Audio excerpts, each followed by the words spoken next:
if I lay down and I play dead and I stay dead, maybe you'll get sick of being the monster out of my head, under my bed. Think you're something out of my nightmares, standing right there. But if I lay down and I play dead and I stay dead, then will you get bored of killing me? Silhouettes of you are like a taunt.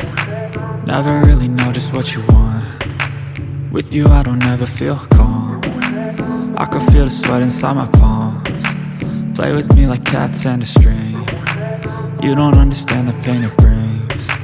You don't ever wanna give me wings. You don't ever wanna set me free. You know I'm addicted to you, and it's twisted, you've been gifted with the evil voodoo. Got me coming back for more, even when I've been screwed. Dolls full of pins, pierce my heart straight through. I got issues in my head, I like you in my bed, but you keep me on red. Oh, everything is like a test, I better not text or I'll come off desperate. But if I lay down and I play dead and I stay dead, baby you'll get sick of being the monster out of my head, under my bed. Think you're something out of my nightmares, standing right there. But if I lay down and I play dead and I stay dead, then will you get bored of killing me? So if I play dead, will you regret everything that you did, that you said? I don't think you understand what you're doing, and my heart's black and blue from the bruising. I feel like when I'm with you I'm losing.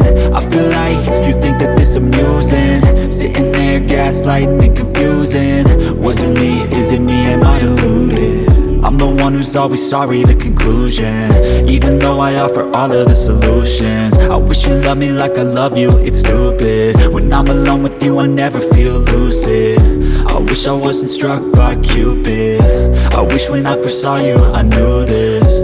When I'm with you I feel so useless, I feel diluted, my heart's been wounded.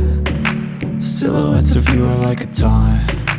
Never really know just what you want. With you I don't ever feel calm. I can feel the sweat inside my palms. Play with me like cats and a string. You don't understand the pain it brings. You don't ever wanna give me wings.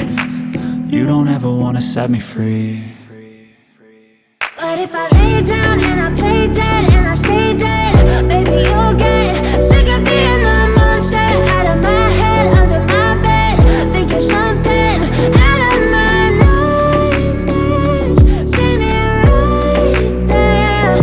But if I lay down and I play dead and I stay dead, then will you get bored of killing me? Then will you get bored of killing me? And will you get bored of killing me? And will you get bored of killing me? And will you get bored of killing me?